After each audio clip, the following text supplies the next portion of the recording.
Chapter 3. There was music from my neighbor's house through the summer nights. In his blue gardens, men and girls came and went like moths among the whisperings and the champagne and the stars. At high tide in the afternoon, I watched his guests diving from the tower of his raft or taking the sun on the hot sand of his beach while his two motorboats slit the waters of the Sound, drawing aquaplanes over cataracts of foam. On weekends, his Rolls-Royce became an omnibus, bearing parties to and from the city between 9 in the morning and long past midnight, while his station wagon scampered like a brisk yellow bug to meet all trains. And on Mondays, 8 servants, including an extra gardener, toiled all day with mops and scrubbing brushes and hammers and garden shears, repairing the ravages of the night before.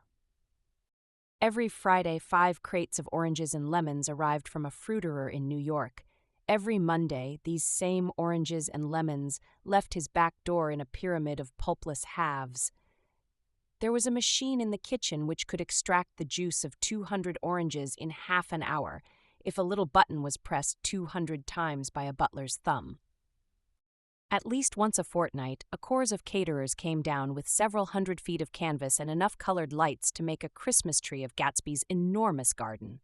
On buffet tables, garnished with glistening hors d'oeuvre, spiced baked hams crowded against salads of harlequin designs and pastry pigs and turkeys bewitched to a dark gold.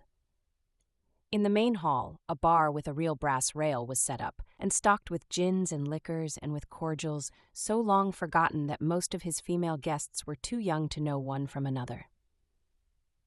By 7 o'clock the orchestra has arrived, no thin 5-piece affair, but a whole pitful of oboes and trombones and saxophones and viols and cornets and piccolos and low and high drums. The last swimmers have come in from the beach now and are dressing upstairs.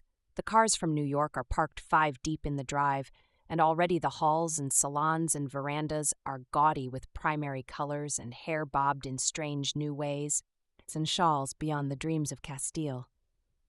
The bar is in full swing, and floating rounds of cocktails permeate the garden outside, until the air is alive with chatter and laughter, and casual innuendo and introductions forgotten on the spot, and enthusiastic meetings between women who never knew each other's names. The lights grow brighter as the earth lurches away from the sun, and now the orchestra is playing yellow cocktail music, and the opera of voices pitches a key higher. Laughter is easier minute by minute, spilled with prodigality, tipped out at a cheerful word. The groups change more swiftly, swell with new arrivals, dissolve and form in the same breath. Already there are wanderers, confident girls who weave here and there among the stouter and more stable, become for a sharp, joyous moment the center of a group, and then, excited with triumph, glide on through the sea change of faces and voices and color under the constantly changing light. Suddenly, one of these gypsies in trembling opal seizes a cocktail out of the air, dumps it down for courage, and moving her hands like Frisco, dances out alone on the canvas platform. A momentary hush. The orchestra leader varies his rhythm obligingly for her, and there is a burst of chatter as the erroneous news goes around that she is Gilda Gray's understudy from the Follies. The party has begun. I believe that on the first night I went to Gatsby's house, I was one of the few guests who had actually been invited. People were not invited. They went there. They got into automobiles which bore them out to Long Island, and somehow they ended up at Gatsby's door. Once there, they were introduced by somebody who knew Gatsby, and after that they conducted themselves according to the rules of behavior associated with an amusement park. Sometimes they came and went without having met Gatsby at all, came for the party with a simplicity of heart that was its own ticket of admission.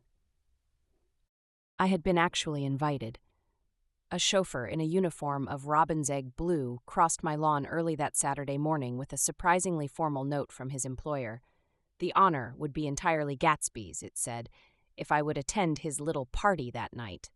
He had seen me several times and had intended to call on me long before, but a peculiar combination of circumstances had prevented it. Signed J. Gatsby, in a majestic hand. Dressed up in white flannels, I went over to his lawn a little after 7 and wandered around rather ill at ease among swirls and eddies of people I didn't know, though here and there was a face I had noticed on the commuting train. I was immediately struck by the number of young Englishmen dotted about, all well-dressed, all looking a little hungry, and all talking in low, earnest voices to solid and prosperous Americans. I was sure that they were selling something. Bonds or insurance or automobiles. They were at least agonizingly aware of the easy money in the vicinity and convinced that it was theirs for a few words in the right key. As soon as I arrived, I made an attempt to find my host, but the 2 or 3 people of whom I asked his whereabouts stared at me in such an amazed way and denied so vehemently any knowledge of his movements that I slunk off in the direction of the cocktail table, the only place in the garden where a single man could linger without looking purposeless and alone. I was on my way to get roaring drunk from sheer embarrassment when Jordan Baker came out of the house and stood at the head of the marble steps, leaning a little backward and looking with contemptuous interest down into the garden. Welcome or not, I found it necessary to attach myself to someone before I should begin to address cordial remarks to the passers-by. "Hello," I roared, advancing toward her. My voice seemed unnaturally loud across the garden. "I thought you might be here," she responded absently as I came up. "I remembered you lived next door to—" She held my hand impersonally, as a promise that she'd take care of me in a minute, and gave ear to 2 girls in twin yellow dresses who stopped at the foot of the steps. "Hello," they cried together. "Sorry you didn't win." That was for the golf tournament. She had lost in the finals the week before. "You don't know who we are," said one of the girls in yellow, "but we met you here about a month ago." "You've dyed your hair since then," remarked Jordan, and I started, but the girls had moved casually on, and her remark was addressed to the premature moon, produced like the supper, no doubt, out of a caterer's basket. With Jordan's slender golden arm resting in mine, we descended the steps and sauntered about the garden. A tray of cocktails floated at us through the twilight, and we sat down at a table with the 2 girls in yellow and 3 men, each one introduced to us as Mr. Mumble. "Do you come to these parties often?" inquired Jordan of the girl beside her. "The last one was the one I met you at," answered the girl in an alert, confident voice. She turned to her companion. "Wasn't it for you, Lucille?" "It was for Lucille, too." "I like to come," Lucille said. "I never care what I do, so I always have a good time. When I was here last, I tore my gown on a chair, and he asked me my name and address. Inside of a week, I got a package from Crerier's with a new evening gown in it." "Did you keep it?" asked Jordan. "Sure I did. I was going to wear it tonight, but it was too big in the bust and had to be altered. It was gas blue with lavender beads, $265. "There's something funny about a fellow that'll do a thing like that," said the other girl eagerly. "He doesn't want any trouble with anybody." "Who doesn't?" I inquired. "Gatsby, somebody told me." The 2 girls and Jordan leaned together confidentially. "Somebody told me they thought he killed a man once." A thrill passed over all of us. The 3 Mr. Mumbles bent forward and listened eagerly. "I don't think it's so much that," argued Lucille skeptically. "It's more that he was a German spy during the war." One of the men nodded in confirmation. "I heard that from a man who knew all about him, grew up with him in Germany," he assured us positively. "Oh, no," said the first girl. "It couldn't be that, because he was in the American Army during the war." As our credulity switched back to her, she leaned forward with enthusiasm. "You look at him sometimes when he thinks nobody's looking at him. I'll bet he killed a man." She narrowed her eyes and shivered. Lucille shivered. We all turned and looked around for Gatsby. It was testimony to the romantic speculation he inspired that there were whispers about him from those who had found little that it was necessary to whisper about in this world. The first supper, there would be another one after midnight, was now being served, and Jordan invited me to join her own party, who were spread around a table on the other side of the garden. There were 3 married couples and Jordan's escort, a persistent undergraduate given to violent innuendo, and obviously under the impression that sooner or later Jordan was going to yield him up her person to a greater or lesser degree. Instead of rambling, this party had preserved a dignified homogeneity, and assumed to itself the function of representing the staid nobility of the countryside, East Egg condescending to West Egg and carefully on guard against its spectroscopic gaiety. "Let's get out," whispered Jordan, after a somehow wasteful and inappropriate half-hour. "This is much too polite for me." We got up, and she explained that we were going to find the host. I had never met him, she said, and it was making me uneasy. The undergraduate nodded in a cynical, melancholy way. The bar, where we glanced first, was crowded, but Gatsby was not there. She couldn't find him from the top of the steps, and he wasn't on the veranda. On a chance, we tried an important-looking door and walked into a high Gothic library, paneled with carved English oak, and probably transported complete from some ruin overseas. A stout, middle-aged man with enormous owl-eyed spectacles was sitting somewhat drunk on the edge of a great table, staring with unsteady concentration at the shelves of books. As we entered, he wheeled excitedly around and examined Jordan from head to foot. "What do you think?" he demanded impetuously. "About what?" He waved his hand toward the bookshelves. "About that. As a matter of fact, you needn't bother to ascertain. I ascertained. They're real." "The books?" He nodded. "Absolutely real. Have pages and everything. I thought they'd be a nice durable cardboard. Matter of fact, they're absolutely real. Pages and... Here, let me show you." Taking our skepticism for granted, he rushed to the bookcases and returned with Volume 1 of the Stoddard Lectures. "See," he cried triumphantly. "It's a bona fide piece of printed matter. It fooled me. This fella's a regular Belasco. It's a triumph. What thoroughness, what realism. Knew when to stop, too. Didn't cut the pages. But what do you want? What do you expect?" He snatched the book from me and replaced it hastily on its shelf, muttering that if one brick was removed, the whole library was liable to collapse. "Who brought you?" he demanded. "Or did you just come? I was brought. Most people were brought." Jordan looked at him alertly, cheerfully, without answering. "I was brought by a woman named Roosevelt," he continued. "Mrs. Claude Roosevelt. Do you know her? I met her somewhere last night. I've been drunk for about a week now, and I thought it might sober me up to sit in a library." "Has it? A little bit, I think. I can't tell yet. I've only been here an hour. Did I tell you about the books? They're real, they're... You told us." We shook hands with him gravely and went back outdoors. There was dancing now on the canvas in the garden, old men pushing young girls backward in eternal graceless circles, superior couples holding each other tortuously, fashionably, and keeping in the corners, and a great number of single girls dancing individually or relieving the orchestra for a moment of the burden of the banjo or the traps. By midnight, the hilarity had increased.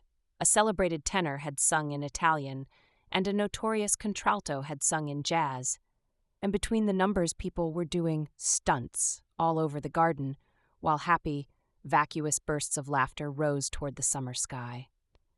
A pair of stage twins, who turned out to be the girls in yellow, did a baby act in costume, and champagne was served in glasses bigger than finger bowls. The moon had risen higher, and floating in the sound was a triangle of silver scales, trembling a little to the stiff, tinny drip of the banjos on the lawn. I was still with Jordan Baker. We were sitting at a table with a man of about my age and a rowdy little girl who gave way upon the slightest provocation to uncontrollable laughter. I was enjoying myself now. I had taken 2 finger bowls of champagne, and the scene had changed before my eyes into something significant, elemental, and profound. At a lull in the entertainment, the man looked at me and smiled. "Your face is familiar," he said politely. "Weren't you in the 1st Division during the war?" "Why, yes, I was in the 28th Infantry." "I was in the 16th until June 1918. I knew I'd seen you somewhere before." We talked for a moment about some wet, gray little villages in France. Evidently, he lived in this vicinity, for he told me that he had just bought a hydroplane and was going to try it out in the morning. "Want to go with me, old sport? Just near the shore along the Sound." "What time?" "Any time that suits you best." It was on the tip of my tongue to ask his name when Jordan looked around and smiled. "Having a gay time now?" she inquired. "Much better." I turned again to my new acquaintance. "This is an unusual party for me. I haven't even seen the host. I live over there." I waved my hand at the invisible hedge in the distance. "And this man Gatsby sent over his chauffeur with an invitation." For a moment he looked at me as if he failed to understand. "I'm Gatsby," he said suddenly. "What?" I exclaimed. "Oh, I beg your pardon. I thought you knew, old sport. I'm afraid I'm not a very good host." He smiled understandingly, much more than understandingly. It was one of those rare smiles with a quality of eternal reassurance in it that you may come across 4 or 5 times in life. It faced, or seemed to face, the whole eternal world for an instant, and then concentrated on you with an irresistible prejudice in your favor. It understood you just so far as you wanted to be understood, believed in you as you would like to believe in yourself, and assured you that it had precisely the impression of you that, at your best, you hoped to convey. Precisely at that point it vanished, and I was looking at an elegant young roughneck, a year or 2 over 30, whose elaborate formality of speech just missed being absurd. Some time before he introduced himself, I'd got a strong impression that he was picking his words with care. Almost at the moment when Mr. Gatsby identified himself, a butler hurried toward him with the information that Chicago was calling him on the wire. He excused himself with a small bow that included each of us in turn. "If you want anything, just ask for it, old sport," he urged me. "Excuse me, I will rejoin you later." When he was gone, I turned immediately to Jordan, constrained to assure her of my surprise. I had expected that Mr. Gatsby would be a florid and corpulent person in his middle years. "Who is he?" I demanded. "Do you know?" "He's just a man named Gatsby." "Where is he from, I mean, and what does he do?" "Now you're started on the subject," she answered with a wan smile. "Well, he told me once he was an Oxford man." A dim background started to take shape behind him, but at her next remark it faded away. "However, I don't believe it." "I don't know," she insisted. "I just don't think he went there." Something in her tone reminded me of the other girls. "I think he killed a man," and had the effect of stimulating my curiosity. I would have accepted without question the information that Gatsby sprang from the swamps of Louisiana or from the Lower East Side of New York. That was comprehensible. But young men didn't, at least in my provincial inexperience I believed they didn't, drift coolly out of nowhere and buy a palace on Long Island Sound. "Anyhow, he gives large parties," said Jordan, changing the subject with an urban distaste for the concrete. "And I like large parties. They're so intimate. At small parties, there isn't any privacy."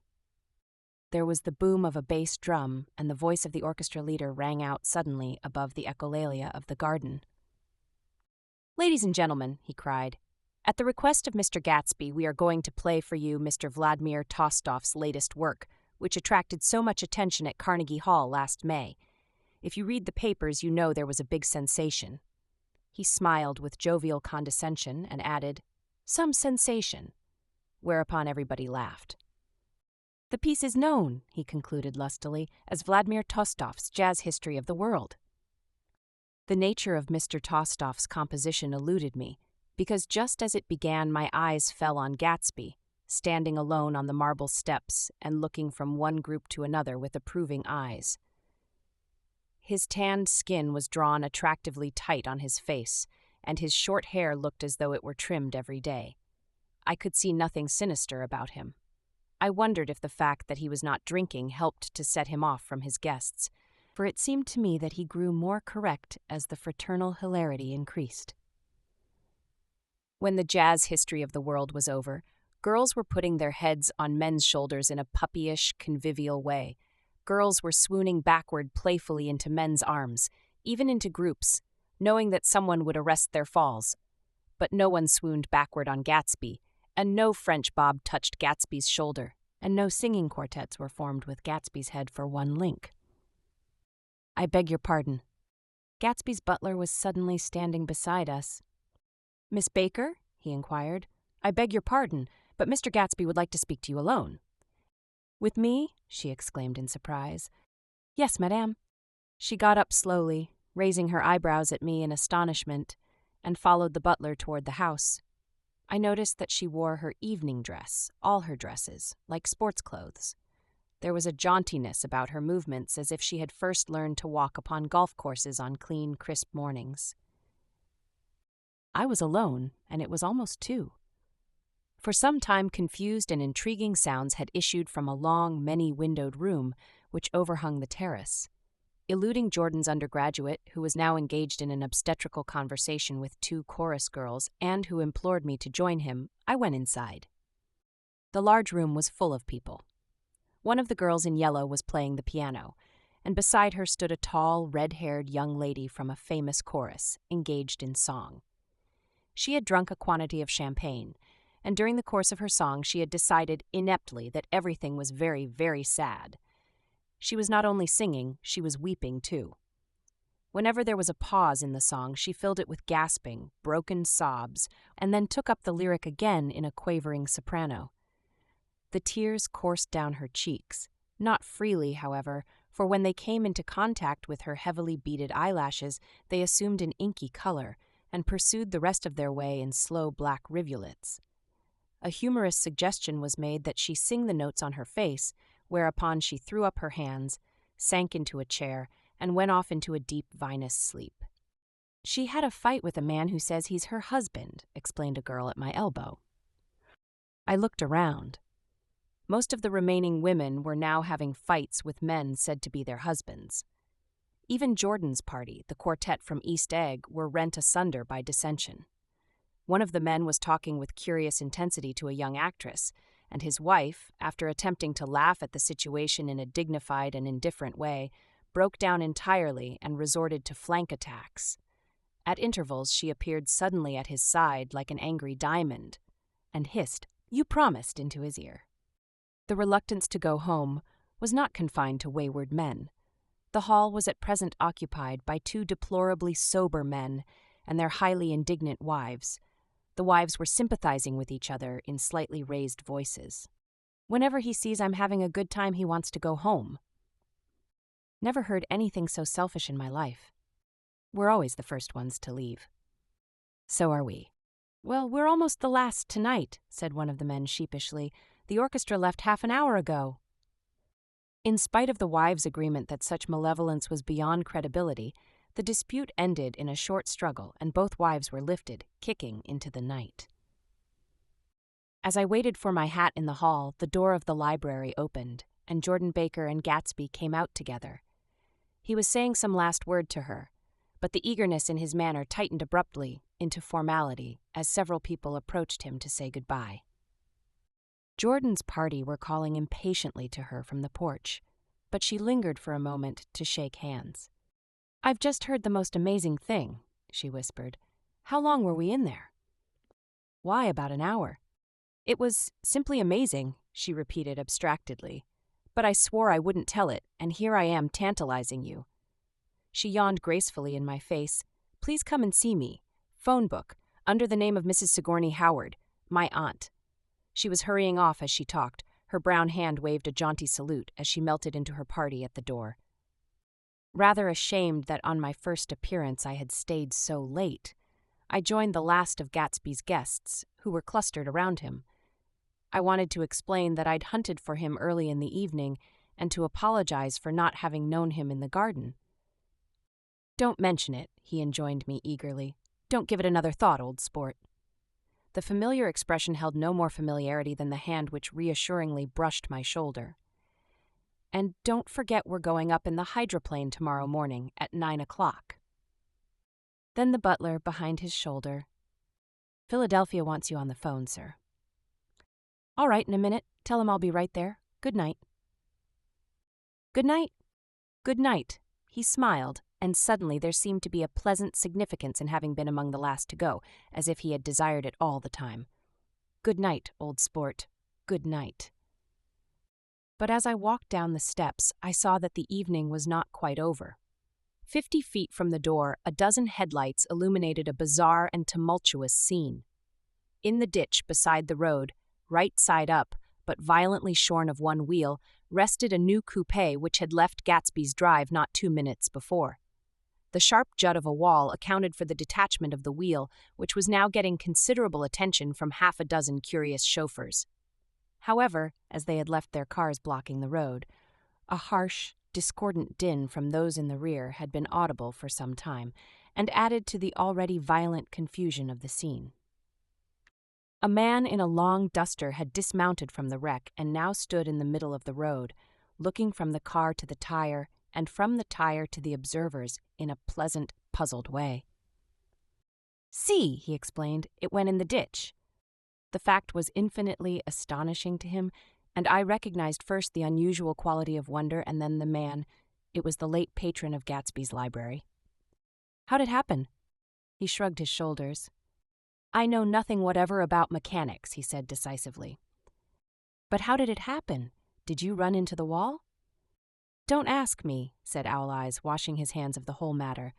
"I know very little about driving, next to nothing. It happened, and that's all I know." "Well, if you're a poor driver, you oughtn't to try driving at night." "But I wasn't even trying," he explained indignantly. "I wasn't even trying." An odd hush fell upon the bystanders. "Do you want to commit suicide?" "You're lucky it was just a wheel, a bad driver, and not even trying." "You don't understand," explained the criminal. "I wasn't driving. There's another man in the car." The shock that followed this declaration found voice in a sustained "ah" as the door of the coupe swung slowly open. The crowd, it was now a crowd, stepped back involuntarily, and when the door had opened wide there was a ghostly pause. Then very gradually, part by part, a pale, dangling individual stepped out of the wreck, pawing tentatively at the ground with a large, uncertain dancing shoe. "What's matter?" he inquired calmly. "Did we run out of gas?" "Look."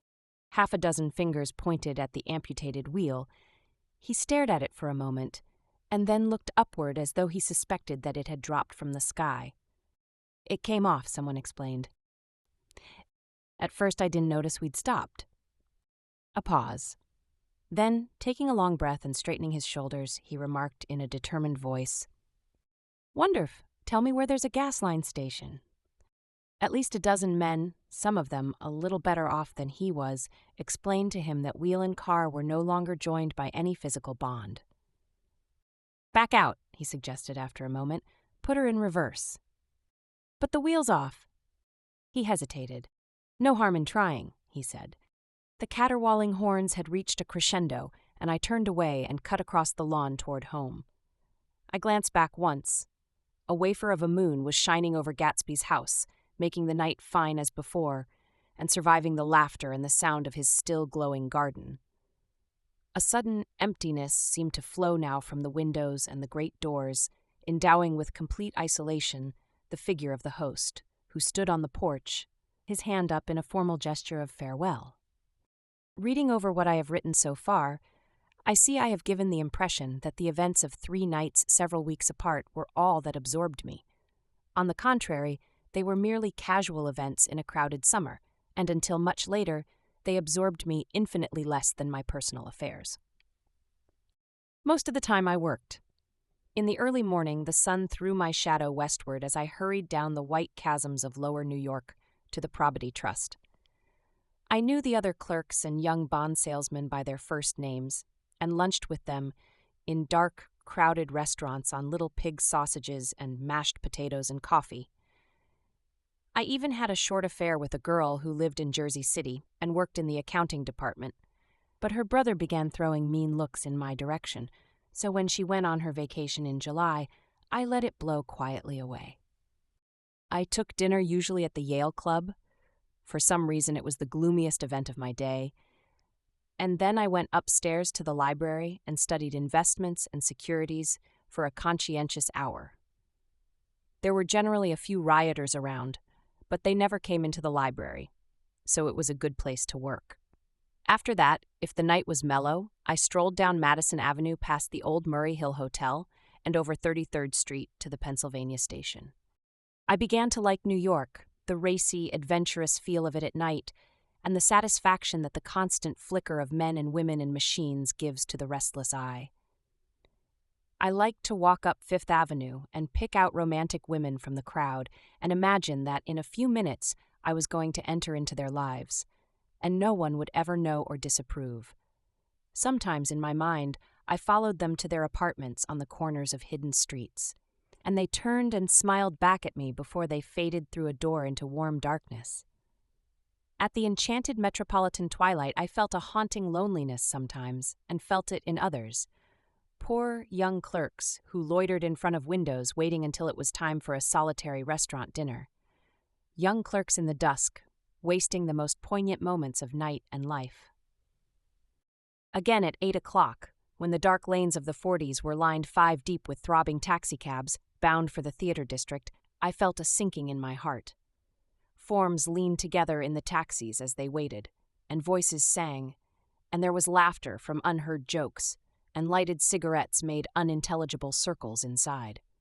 Imagining that I, too, was hurrying towards gaiety and sharing their intimate excitement, I wished them well. For a while I lost sight of Jordan Baker, and then in midsummer I found her again. At first I was flattered to go places with her, because she was a golf champion, and everyone knew her name. Then it was something more. I wasn't actually in love, but I felt a sort of tender curiosity. The bored, haughty face that she turned to the world concealed something. Most affectations conceal something eventually, even though they don't in the beginning, and one day I found what it was. When we were on a house party together up in Warwick, she left a borrowed car out in the rain with the top down, and then lied about it. And suddenly I remembered the story about her that had eluded me that night at Daisy's. At her first big golf tournament, there was a row that nearly reached the newspapers, a suggestion that she had moved her ball from a bad lie in the semifinal round. The thing approached the proportions of a scandal, then died away. A caddy retracted his statement, and the only other witness admitted that he might have been mistaken. The incident and the name had remained together in my mind. Jordan Baker instinctively avoided clever, shrewd men, and now I saw that this was because she felt safer on a plane where any divergence from a code would be thought impossible. She was incurably dishonest. She wasn't able to endure being at a disadvantage, and given this unwillingness, I suppose she had begun dealing in subterfuges when she was very young in order to keep that cool, insolent smile turned to the world and yet satisfy the demands of her hard, jaunty body. It made no difference to me. Dishonesty in a woman is a thing you never blame deeply. I was casually sorry, and then I forgot. It was on that same house party that we had a curious conversation about driving a car. It started because she passed so close to some workman that our fender flicked a button on one man's coat. "You're a rotten driver," I protested. "Either you ought to be more careful, or you oughtn't to drive at all." "Careful." "No, you're not." "Well, other people are," she said lightly. "What's that got to do with it?" "They'll keep out of my way," she insisted. "It takes 2 to make an accident." "Suppose you met somebody just as careless as yourself." "I hope I never will," she answered. "I hate careless people. That's why I like you." Her gray, sun-strained eyes stared straight ahead, but she had deliberately shifted our relations, and for a moment I thought I loved her. But I am slow-thinking and full of interior rules that act as brakes on my desires, and I knew that first I had to get myself definitely out of that tangle back home. I'd been writing letters once a week and signing them, "Love, Nick." And all I could think of was how, when that certain girl played tennis, a faint moustache of perspiration appeared on her upper lip. Nevertheless, there was a vague understanding that had to be tactfully broken off before I was free. Everyone suspects himself of at least one of the cardinal virtues, and this is mine. I am one of the few honest people that I have ever known,